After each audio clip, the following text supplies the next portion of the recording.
கவி special கிச்சன்ல தக்காளி boil ரசம் எப்படி வைக்கிறதுன்னு பார்க்கலாம். அடுப்பத்தை வச்சு ஒரு பாத்திரம் வச்சுட்டேன். ஒரு 1/2 லிட்டர் தண்ணி ஊற்றிக்கலாம்.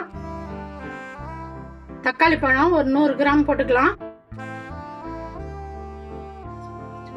தக்காளி நல்லா வேகட்டும். தக்காளி நல்லா பாயில் ஆயிடுச்சு.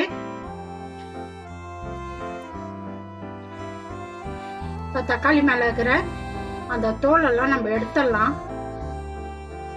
எடுத்துட்டு தக்காளி நல்லா மசித்தி விட்டுக்கலாம்.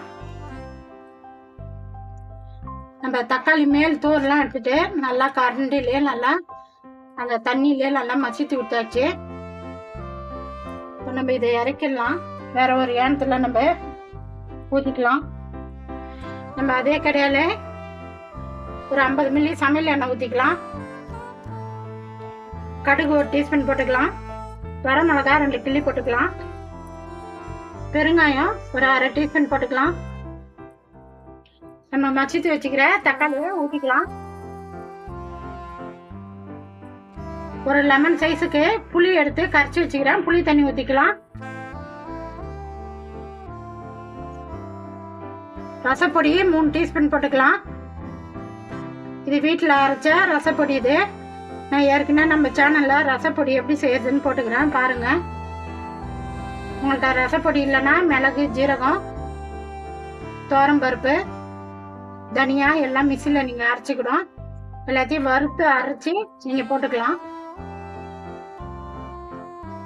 தோலோட ஒரு 10 பல்லு பூண்டு தட்டி போட்டுக்கலாம்.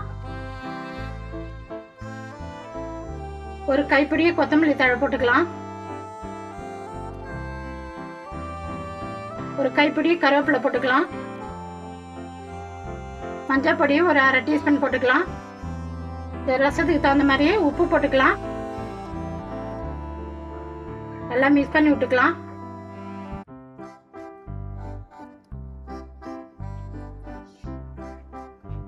தண்ணி நம்ம ரசம் எவ்வளவு தேவையோ அந்த அளவு தண்ணி ஊற்றிக்கலாம்.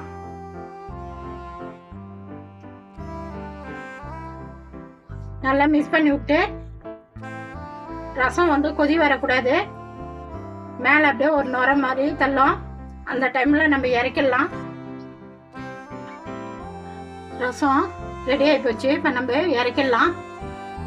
கவி ஸ்பெஷல் கிச்சன்ல தக்காளி பாயில் ரசம் எப்படி செய்யறதுன்னு பார்த்தோம். ரெடி ஆகி போச்சு. சாதம் சுட சாதத்தில் ஊற்றி சாப்பிட்டீங்களா சும்மா சூப்பராக இருக்கும். நான் எப்படி செஞ்சேன்னா அந்த மாதிரி செஞ்சு பார்த்துட்டு எப்படி இருக்குதுன்னு சொல்லுங்க.